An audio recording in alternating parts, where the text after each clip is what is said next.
Hey everyone, happy Thursday. Welcome to another edition of Sports Speak. I'm Eddie Kalegi. And I'm Tim Moore. Well, Tim, we talked about it Monday once again.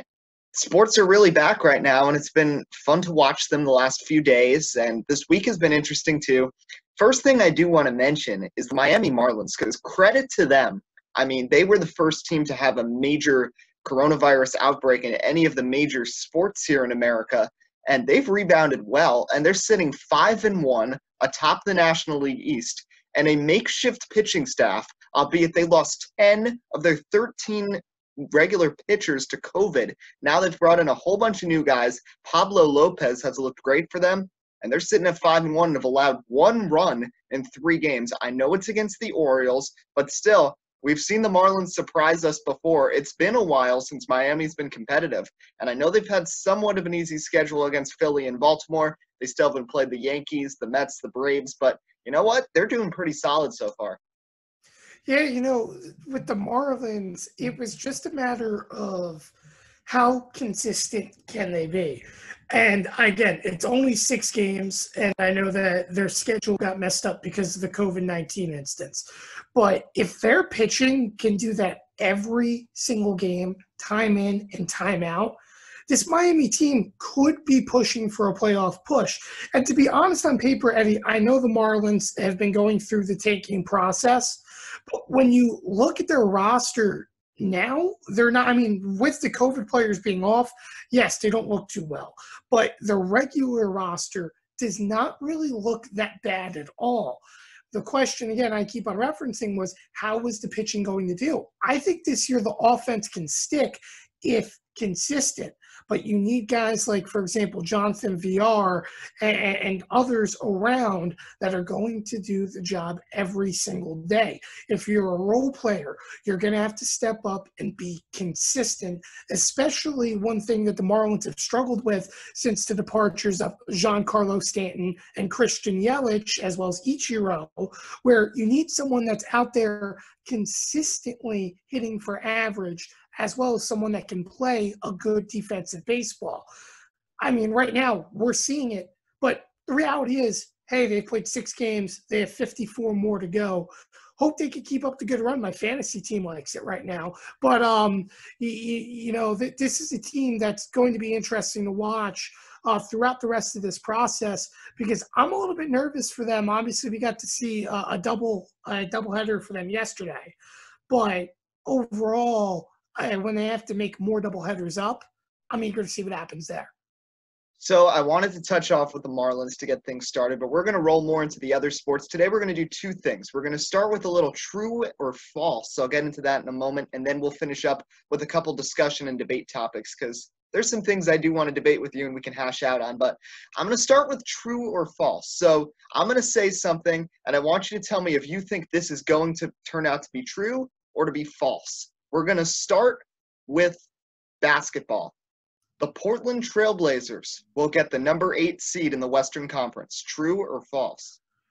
True. And you know what? I'm convinced. We talked about it last show, Eddie, where we weren't quite sure if Portland was going to make it. It was really a matter of how Memphis did, as well as New Orleans, going towards the end. But, man, I'll tell you what, Carmelo Anthony has been a whole different animal. And you pick up yet another huge win against a Houston Rockets team that we didn't think was going to lose while in the bubble. This is really good. This this Trailblazers team is scary. And I really hope they do get the 8 seed.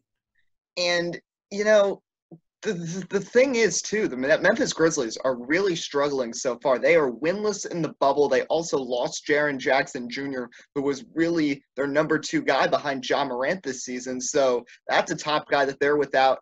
And they, like I just said, they're winless in the bubble. They've got some tough games ahead. They still play Indiana. They still play Oklahoma City. They play the Bucks. So I don't know how this is going to work out for them. The Pelicans are also not doing great. I know they've moved up Zion's minutes a little more, but it hasn't translated to much. And honestly, the plus-minus with him on the court has not been much better than when he's off so far in the bubble. So I feel like that's a problem the Pelicans have also had, that they've been focusing too much on just trying to get Zion the ball than trying to win the games. So that's a problem. Phoenix Suns have looked nice, but they're pretty far behind. The Spurs and Kings have been iffy, so I agree. I'm saying it's true. I think the Portland Trailblazers will get the 8th seed, and they're not going to beat the Lakers, but Damian Lillard in the playoffs, they might steal a game or two against Los Angeles. Next thing, you mentioned the Houston Rockets. So they've been good. I know they lost to Melo on that big shot for Portland the other night, but true or false, the Houston Rockets will make it to the second round of the NBA playoffs. I think that's another true scenario there. I think this Rockets team is pretty good, even though they're 5 little men out there on the court. But, you know, Eddie, you mentioned them getting to the second round. I think they do. It's getting out of the second round, which is the issue. I don't see them doing that because the reality is that they're going to face a big team eventually in terms of size, and it's going to probably come in that second round. This Houston team, if their offense is good, that's incredible. But if their defense can't stop a drive, you're going to lose games. Defense wins championships. It's proven time and time again in the NBA. So they're going to have to step it up. They're going to have to play better defense. I mean, they've been playing pretty solid right now, don't get me wrong. But they have to play that when the games start to matter. But I definitely see them getting the second round. It's just everything after that, I'm not quite sure. I'm actually going to disagree with you here and say false because I think they're going to end up with the 6th seed. Houston is a good team, but Oklahoma City might have been the best team so far in the bubble. I mean, they just took out the Lakers, and Utah is still solid, so is Denver. And I know the Jazz and the Nuggets they've been underwhelming in the playoffs after great regular seasons before. But that is the past, and now they have the experience in the postseason. We've seen this with countless teams in any sport, where they're young guys, they're a young crop, they don't know how to win in the playoffs yet. But once they get that experience, they've got a chip on their shoulder, and they do better. I think that could happen with Denver. And I just think the Nuggets are probably going to get the 3 seed. If Houston's matching up against them, I just think that's when they're going to find the size problem because you know what? That's one of the biggest teams out there. When you've got Plumlee, you've got Jokic, you've got Bol. I mean, it's going to be so difficult for them to overcome that, especially with how Nikola Jokic is not only tall, he can move. Greg Popovich referred to him as a reincarnation of Larry Bird after last night's game, where Jokic just completely torched the Spurs defense. So this is an opportunity for Denver to really get the recognition they deserve. They've struggled the last 2 years in the playoffs. Michael Porter Jr. is now healthy. You have Jokic, Bol, Jamal Murray, all together. I think this is a solid team that could beat the Houston Rockets in a 7-game series with their size. So I can't agree with that, Eddie, but at the same time, I do have to disagree in the regards, too, because you mentioned one thing just a moment ago, struggles. That's something that Denver has always, and I mean always done in playoff scenarios, not just of recently. I just don't see Jamal Murray coming up clutch in a big moment against the Houston Rockets compared to James Harden putting up a clutch 3 to maybe win a game for Houston. But don't get me wrong, this Denver team has height. It's good. But I just don't know because, again, once it comes to the playoffs, they're a mystery. You could play all you want good basketball all regular season long, but if you don't do it in a 7-game series in the playoffs, or if you don't do it in the first 4 games, you're getting swept and you're getting sent back home. It's that simple. And they've never been able to do it. I'm still not convinced they're able to do it. They've gotten better each and each year, but each and each year, the expectations, just like, for example, the Toronto Raptors, we used to talk about being the big chokers in the playoffs on the Eastern side. The Western side has the Denver Nuggets, and I'm not convinced that they will get past, I would say, the first round this year. I think they'll choke again. True or false? Number 3. We're going on to the ice now. The Edmonton Oilers and Pittsburgh Penguins both came in as 5 seeds. Just a little background here. The NHL, they've let 24 teams into their bubble. The top 4 in each conference is locked into the playoffs, and then they've divided into 5, 12, 6, 11, etc. in these best-of-5 play-in series into the Stanley Cup playoffs. The 5 seeds, Edmonton and Pittsburgh, are both down 2-1 right now to Chicago and Montreal, respectively. So true or false? Both of these teams will miss the Stanley Cup playoffs. I'm going to say, it's tough because I think it's going to be false. I'm not sure which one, but what I think is that one of these games, we will see a comeback in one of these series, rather. It's just going to be one of them because we haven't really had that comeback story quite yet, but I think one of these teams will do it. I mean, sure, both can get knocked out, but one of these series has to go all 5 games. I just have that feeling. So it's going to be interesting. I can't tell you off the top of my head which team it's going to be, but I feel like it's going to be one of the two going 5 games and perhaps making that comeback upset. I'm going to agree with you and say false. I'm going to specifically say I think Chicago is going to be the team that beats Edmonton, and I think Pittsburgh is going to be able to recover against Montreal. The Canadiens have a good team, and of course, Carey Price in goal. But Penguins have Matt Murray, who, think about it, they got rid of a potential future Hall of Fame goalie in Marc-Andre Fleury to give him an opportunity, and they really haven't let up in goal, and he's been excellent for this team in the past few years, and he's looked really good so far against Montreal. All those games have been low-scoring so far, and Pittsburgh, I mean, they've got guys that know how to win. Sidney Crosby, Evgeny Malkin, just to name a couple. Phil Dumoulin. These are guys who have played in the Stanley Cup before, and I think they could do it. And that's the same argument I'm going to use why Chicago is going to pull this out, finish it off, and take out Edmonton. I mean, the Oilers have such a talented young squad with, of course, Connor McDavid, who is arguably one of the top 3 players in all of the NHL right now. And they've got other, Nugent Hopkins is a really good forward for this team. But Chicago knows how to win. And in a shortened span, the reason why the Blackhawks have struggled the last few years is because they have so many older guys that can't really carry it out for the entire season and last the full year with Taves, Kane, Duncan Keith. I mean, these were guys that were stars 6-7 years ago. They were a little over the hill, and that's going to hurt them in a full 6-month span. But in a 2-month sprint to the finish, they might be able to survive, and they've got the 2-1 advantage. Remember, both these teams have to win back-to-back games, and I'm gonna say false because I think Chicago is going to beat Edmonton and secure a spot, while Pittsburgh will be victorious over Montreal. So, number 4, I'm going to go to baseball right here because one guy's really been impressing me, and he's not getting enough love, and that's Nick Castellanos with the Reds. So, true or false, Nick Castellanos will be recognized as a star in baseball after this season?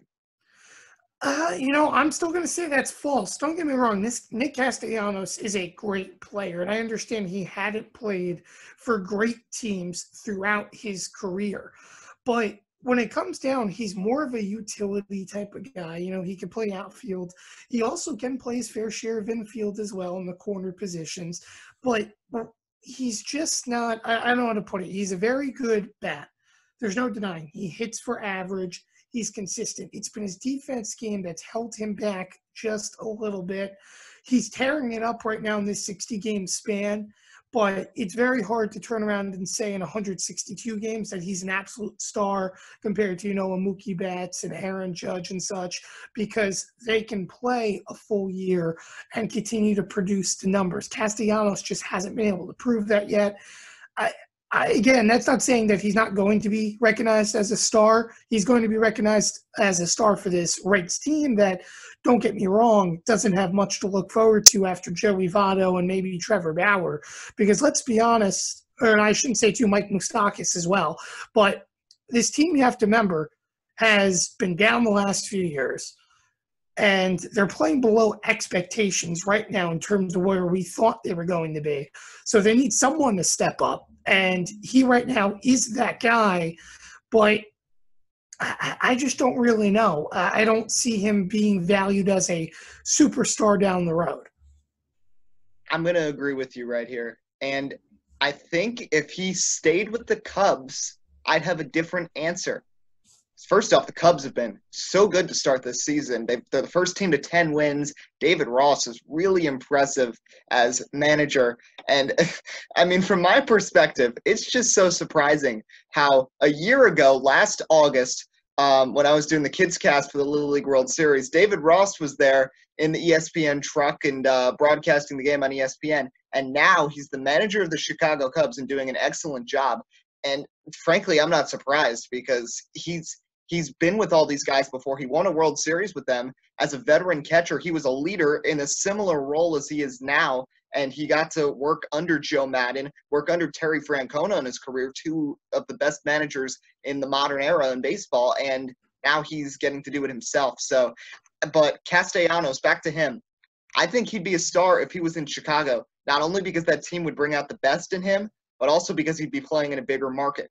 Cincinnati Reds players play in obscurity. You see it, how many empty red seats there always are at Great American Ballpark, and they play in a small market. That's why Joey Votto, who is an excellent player, never gets the recognition he deserves when he's with Cincinnati. They have had some great teams in the past, so many great home run hitters, great guys who can hit for average. They've had solid pitchers like Johnny Cueto in the past, Homer Bailey. None of them ever get the recognition they deserve, frankly. So with the Reds, I have to agree. But if some point down the line he goes to the Cubs, well, he wouldn't go back to the Cubs. But if he went to New York, if he was there with the Yankees, if he was with the Dodgers, one of these bigger market teams, at least some sort of step up from Cincinnati, he can reach that star potential because he certainly has the talent.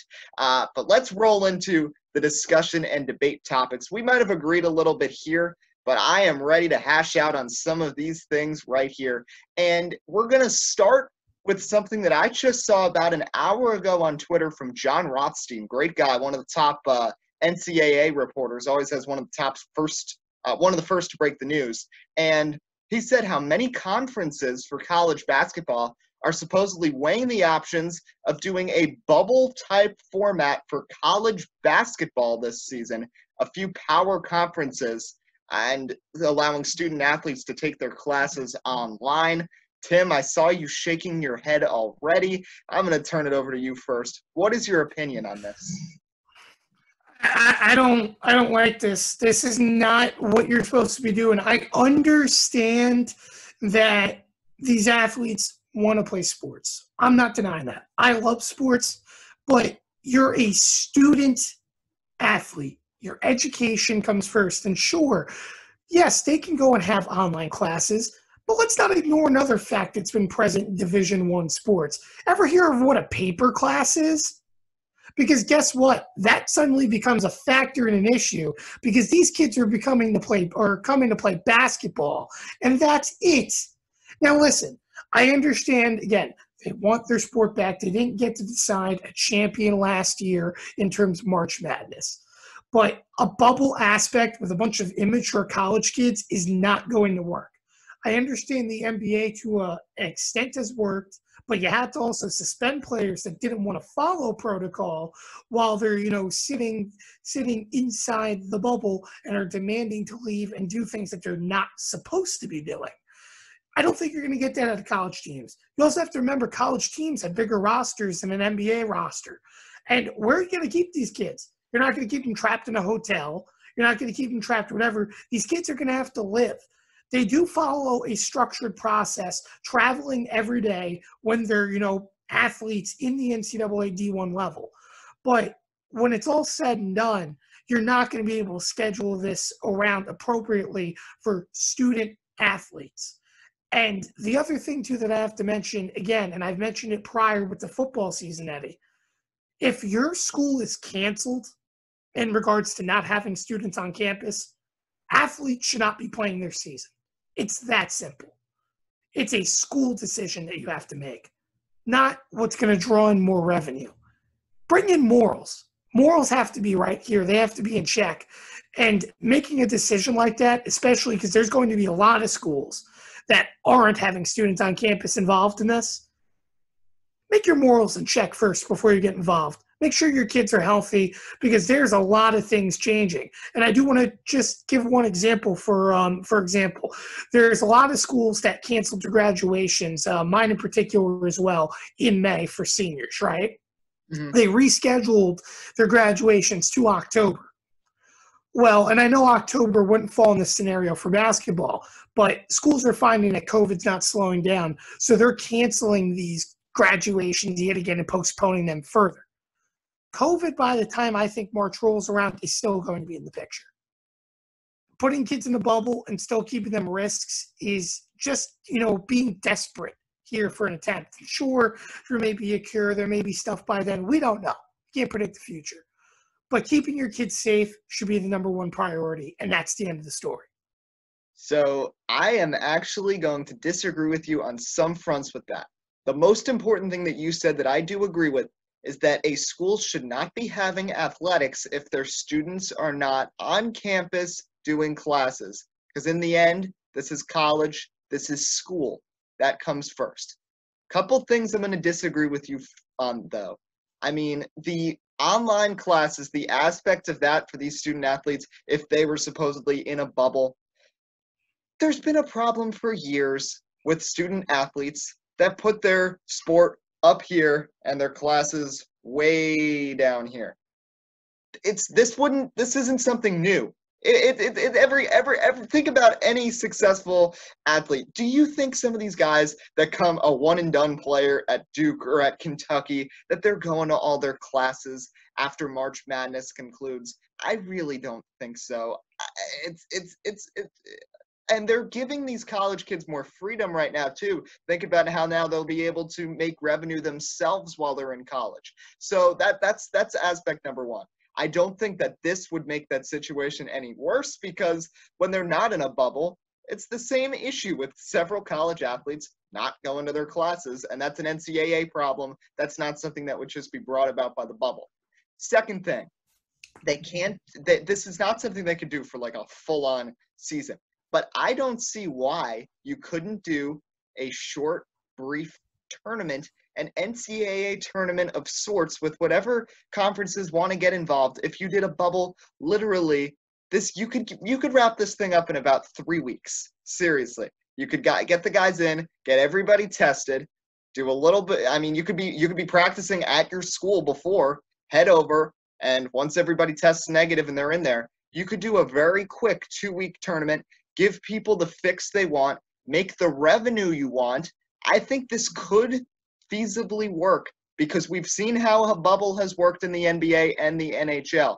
And I know you did mention how the NBA has had specific examples of players not following protocols. Well, that's something the NCAA would have to step up and do if they did this. They would have to keep control of their athletes.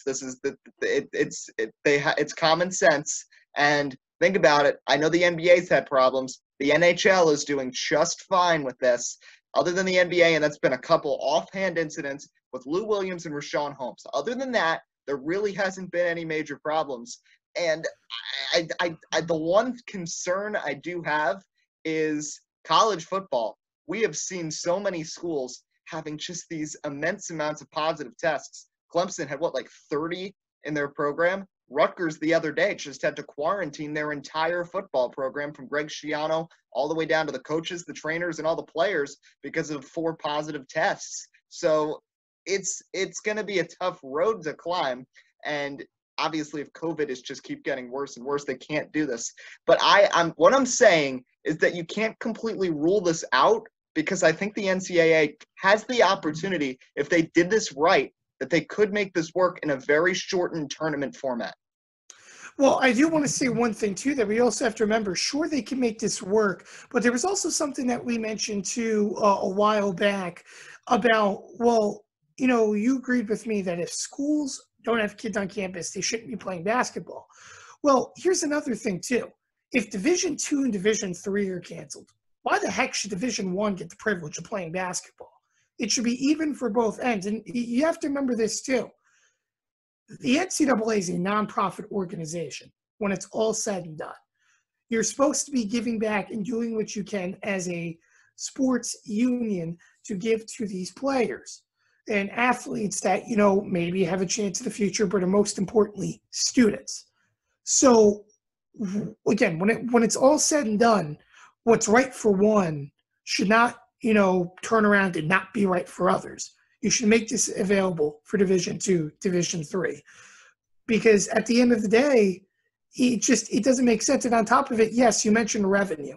I don't like the idea of revenue, because the NCAA, it's not supposed to be about revenue. Yeah, but I just want to say, though, that they're making revenue important, though. I agree, it should not be about revenue. But if you're allowing the players to start selling themselves out starting next year and making money off their likeness, then you're just digging a hole and you're opening this opportunity. And the NCAA, I know they shouldn't be about revenue, but they are. College football, college basketball. Think about how many TV deals these conferences have. It shouldn't be about it, but that's frankly what's happened here. Yeah, but you also have to remember, too, the individual colleges that have, conference deals, or I should say, TV deals and such, that's not the issue. The NCAA itself is the issue in regards to trying to force this for revenue. Listen, if a school makes a deal with someone, it's on the school, unfortunately. It's not on the NCAA. But the NCAA can only step in and monitor so much in that regard. But they have to take initiative on, following the process of their student athletes first. Not what happens just because they want to put together a team in a bubble or, a couple teams in a bubble and put together a tournament to give schools money. It's just, to me, it's just not going to be beneficial. And to be honest, I know this sounds weird, but it could lead to lawsuits and a bunch of other things with the NCAA. And perhaps it can even show issues with the NCAA, which could create a lot of changes down the line. Now, before I finish off on this topic, I want to ask you the question, because according to what John Rothstein said, that this is something that a few power conferences are weighing and that they are interested in. So is this really the NCAA's problem in the first place, or is this specific conferences that are huge basketball conferences like maybe the ACC or a Big East or a Big 12 that want to have their competition because they want the revenue? That's coming all the way back to this, coming full circle once again. Is this just something that these conferences want? Maybe this is something that isn't even realistic for the NCAA to do, but are these conferences just getting greedy and wanting basketball to happen? Well, I think these conferences are getting greedy, but the other thing to mention, too, is that, hey, let's see if the NCAA does the moral decision and doesn't approve of this, then you have to think about something, too. Then the schools, they're taking their own risks to have their athletes go out there and play because guess what? The NCAA is not covering them. So it's really on the players when it's all said and done, as well as, the conferences, to make their moral decisions. And unfortunately, if they choose to not make a moral decision, player gets hurt, that's on them. It's no longer on the NCAA. They can go play it intramural style and, make all the money they want. But that's still, I think, a dumb idea because if the NCAA doesn't approve of it, doesn't support it, it's likely not going to end well for the school. And they'll probably get a lot of flack and fines for it. Yeah, but just to brush off, the NCAA is approving football right now. And we are seeing, I know, albeit it is just all conference schedules, but it's not like any sort of bubble. We're seeing travel, so it's going to be interesting to see how this all works out. We saw UConn also be the first FBS school to cancel their football season. I would not be surprised if we see some more follow. But two more debate topics to quickly get to, and we're going to start in the NBA right here, shifting gears to the professional side, where the Brooklyn Nets have brought in Jacques Vaughan as their head coach. I did not understand why they got rid of Kenny Atkinson. It seemed like something that was coming from Kyrie Irving or Kevin Durant, the superstars having more say than ownership or the rest of the team, trying to make them happy because Kenny Atkinson was not a bad coach. But Jacques Vaughan has looked pretty good so far. And I know the Bucks were resting their starters, but the Nets, they had third stringers in there, and Timothé Luwawu-Cabarrot and Rodion Kurucs helped lead the Nets to a win over Budenholzer's Bucks. And I've got to ask you, do you think Jacques Vaughan is the coach of the future in Brooklyn? No. I would like to say yes, but the realism is no. I think that they're going to go this offseason. They're going to find a full-on coach that's going to coach this team, and they're going to find someone that's going to be successful. Listen, Kyrie Irving, Kevin Durant, they've won their fair share of championships, but they want more, and they definitely want a coach overall that is going to share the same image as them. And I really feel like, and this is nothing on Jacques, but I really feel down the road this is just not going to be a good connection because of the fact that, to me, it's two differing styles, and he hasn't got to deal with these basketball players yet, unlike Kenny Atkinson, who had been there the entire year. Now, don't get me wrong, they beat the Bucks, But you also have to remember the Bucks sit right now in that one spot, and they're kind of just cruising their way into the playoffs. They're mixing it up, and sure, you got to remember, okay, if the Nets win, well, let's say if the Nets do fall to an 8 seed, guess who they play in the first round? Yeah. The Brooklyn Nets. So to me, it felt like the Bucks didn't have anything to show. Sure, I guess you could say a team of nobodies went on to win the game, but I just think it's a one-hit wonder for the moment. I really think that they have to go back and draw the bigger picture, especially with Kevin Durant coming back next year and Kyrie Irving being healthy. You're going to want to win a championship, and you're going to do everything you can to maybe get that championship caliber coach on your sideline. Well, I think I'm going to disagree with you for the second time because Kenny Atkinson, the problem with him amongst Irving and Durant was that he coached too much. Think about where Irving and Durant had their most success. Kyrie with Tyronn Lue not saying anything on the Cleveland bench, with LeBron virtually running the show there. And then Kevin Durant with Steve Kerr. Kerr's a little more hands-on, but still, he's not a Popovich or an Eric Spoelstra, not one of these really expressive coaches. And Jacques Vaughan sits there on the bench quietly, draws up the plays, and just lets things happen. With Kyrie Irving and Kevin Durant there, I think that's the kind of guy they would like. And he's already established with the team. And thinking about the free agent coaches out there, because sure, maybe they'd want to go that route and get someone more equipped for Kyrie or KD. But I think Vaughn is better than some of the free agent coaches out there. Thibodeau's gone. He wouldn't have even fit there anyway. David Fizdale has already fizzled out with multiple teams. I don't think I really don't think he needs another chance. Then there's the rumors that Jason Kidd would go there. Are you serious? Are you seriously going to bring him in again after taking a call in the middle of a summer league game? The whole stupid thing where he had Andre Blatch walk into him so he could spill the drink on the floor and get the timeout. That just because he was good on your team as a player does not mean he's a coach. So David Blatt. Are you kidding me? Kyrie and LeBron basically forced David Blatt out of there. I got one of LeBron's buddies in Tyronn Lue there as the head coach in Cleveland. So I don't think there's anybody better than Jacques Vaughan.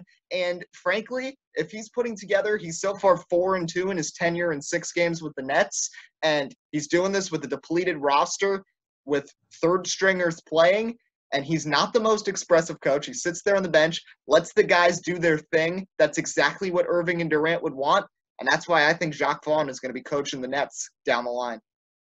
Well, I mean, I would agree where in the regards to, I think he does start next year coaching down the line, but I just don't know how long he lasts for, which is the question, because that's the one thing in Brooklyn. Don't get me wrong. I know they've been, haven't been really successful in the past in regards to consistency, which is why we've seen so many coaches in and out. And now we could start seeing that with Kevin Durant and Kyrie Irving, but I still just don't see him really fitting into the picture. Yes, he sits back, draws up the plays.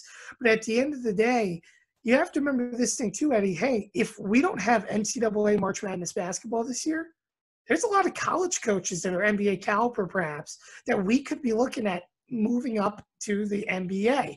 There's a lot of pictures, and we also had a debate last week as well. For example, Tim Duncan.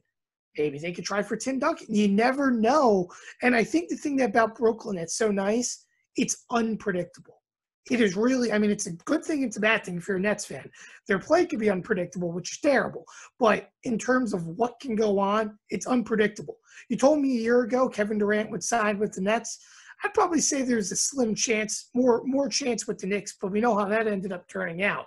But overall, it's unpredictable. So I'm very excited to see the future for the Nets. Don't get me wrong, but I really think they have, more cards to play to make this team not just championship caliber in terms of the players, but also even in the coaching staff.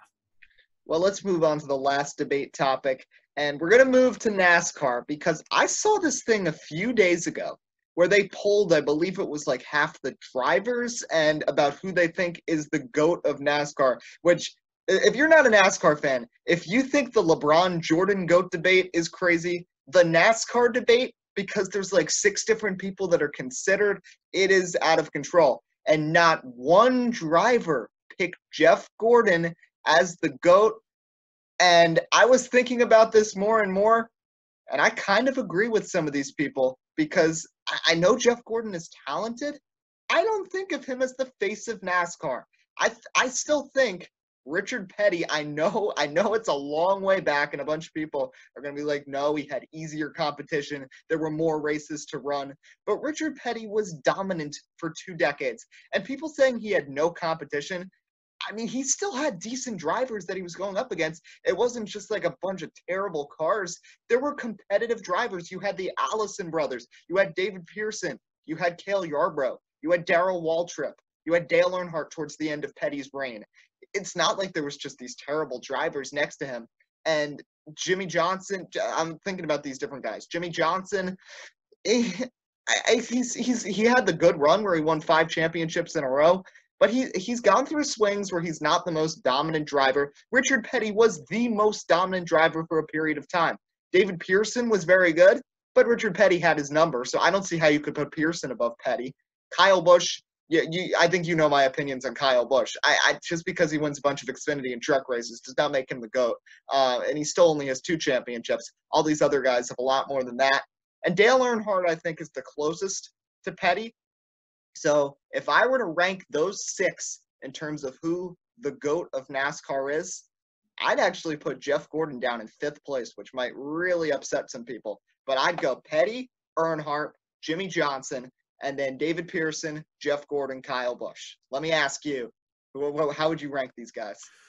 To be honest, you mentioned Jeff Gordon, and it is a very interesting debate because if I'm not mistaken, it may be 7 or 8 times in Jeff Gordon's career, from the first race to the last race, he technically led NASCAR in points. Jimmy Johnson, he's only done it 3 times.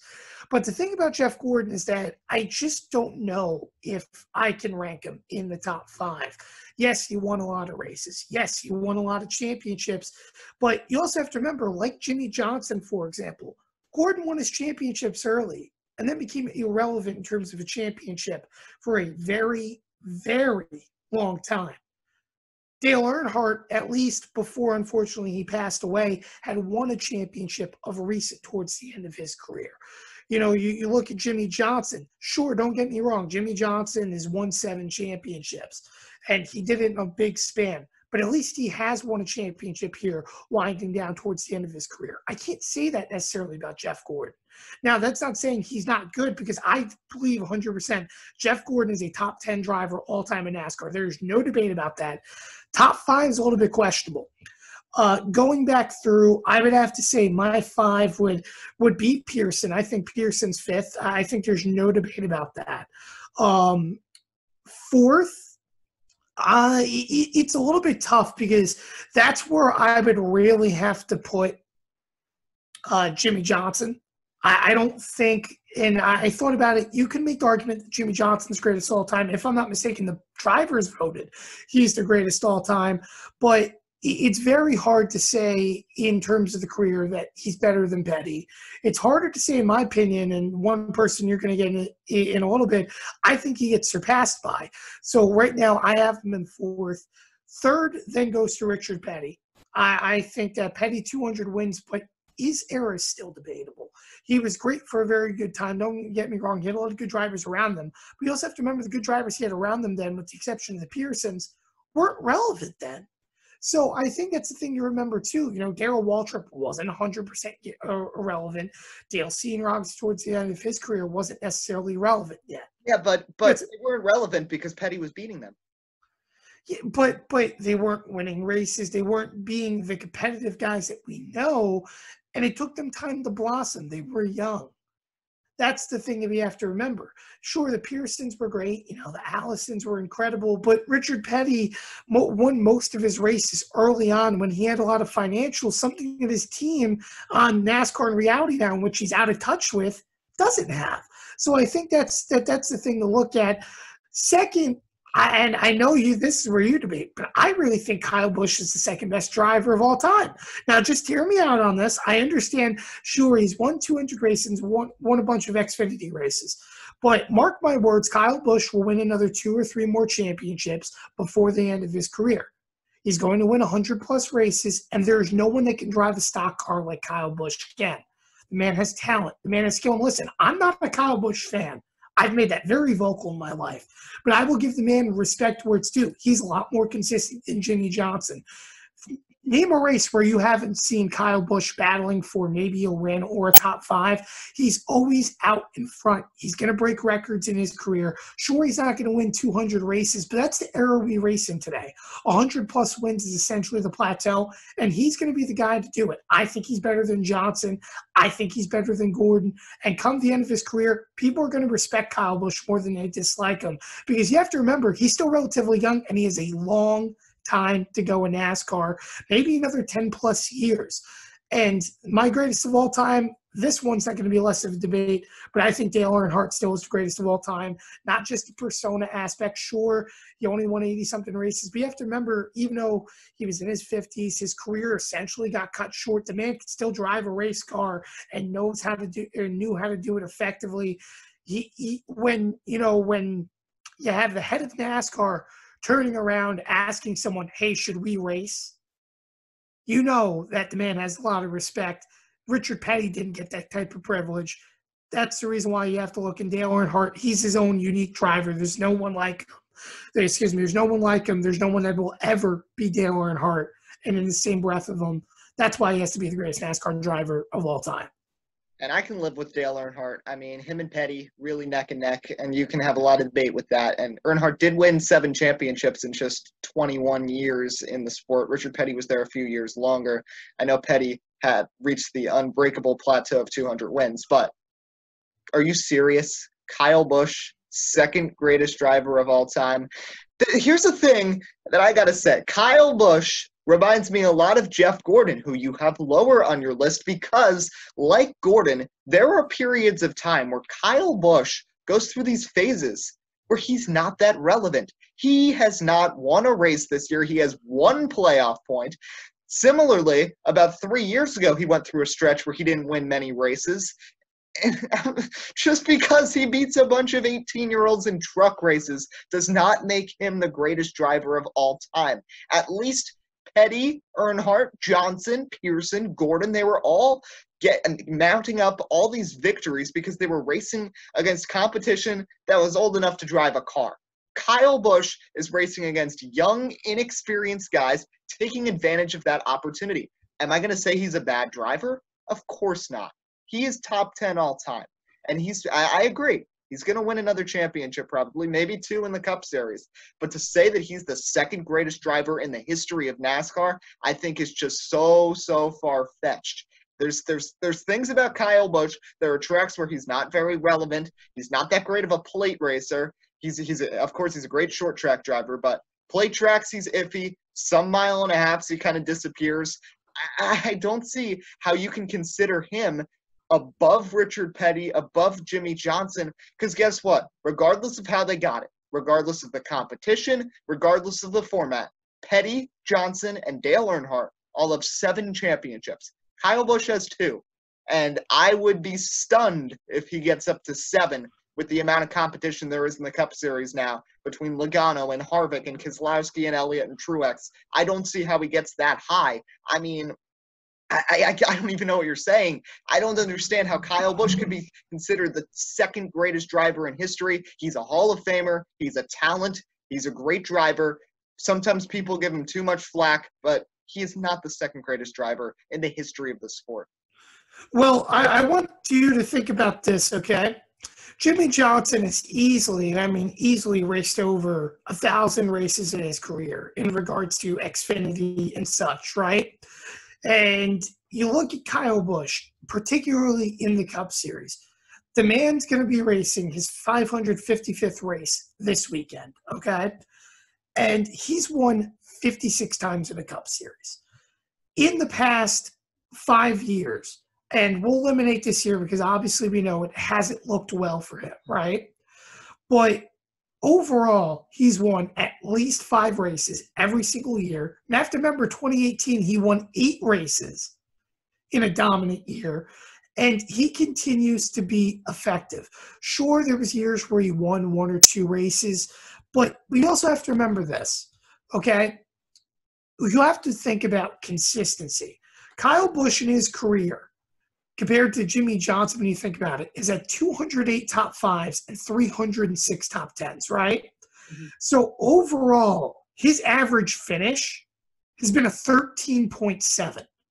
That's really solid in final career numbers, and it's only going to get better for him. And I understand he hasn't won this year, and sure, he raced with a bunch of 18-year-olds. But you want to know why Kyle Busch hasn't done well this year? Because he hasn't had practice. I bet you if Kyle Busch had practice to adjust his car to his liking and it just wasn't out of the shop, I guarantee you he's going to win a couple races. I guarantee you, in fact, he wins at least 5 or 6, like Denny Hamlin has this year, who's been a big surprise. But as we know, and I said, people who fall apart in the playoffs, Denny's going to be one of them yet again. But I still think that for Kyle Busch, he's a talent. And you think about this too, Eddie, and I want you to notice this. The weeks especially where Kyle Busch has been competitive this year for a win has come in the weeks where he's raced in trucks in Xfinity because he got his on-track experience. I expect come chase time, when we start seeing a couple of tracks for a second time, that's where he picks up his victories because he has his experience and has setup ideas put in place for the next time they come there. I'm excited to see how he does in the Daytona road course. I'm excited to see how he does in Daytona. I think he's due for a 500 eventually. But, hey, not all the big names can win it. Tony Stewart didn't do it in his career. So I really think Kyle Busch has what it takes. I think that he is a unique specimen.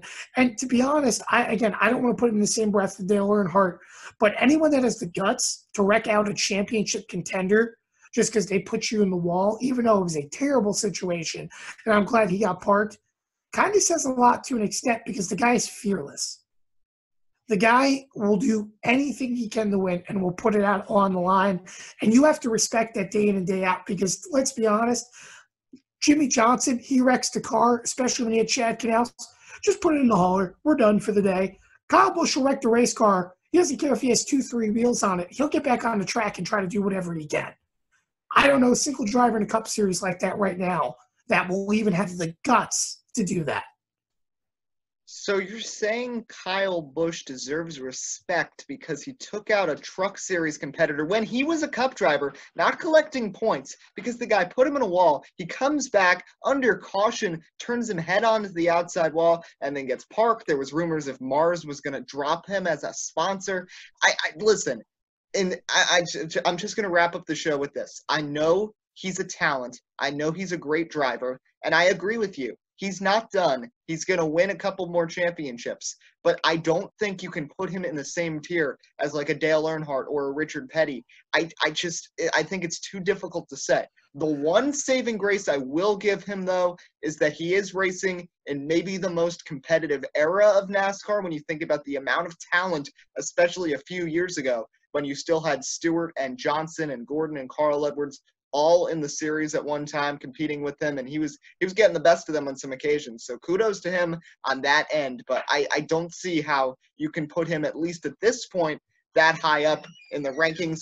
Maybe someday he'll prove it. He'll get to 4 or 5 championships in the Cup Series, and he can be considered one of the GOATs. But right now, with just 2 championships and almost 13, 14 years in the Cup Series, I don't know how you can consider him second all time. Well, I do want to ask you one last question. Let's say he does win 3 more championships, because the thing you have to remember, Eddie, is Kyle Busch, he's only 35.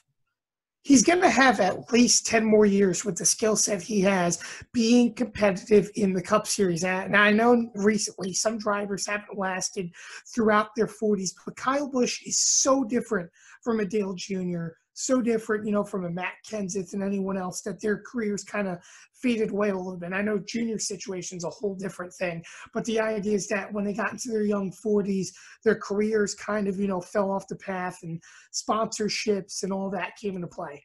I don't think it's going to fall into play for Kyle Busch. You have to remember, Kyle Busch has his own company now. He has Rowdy Energy.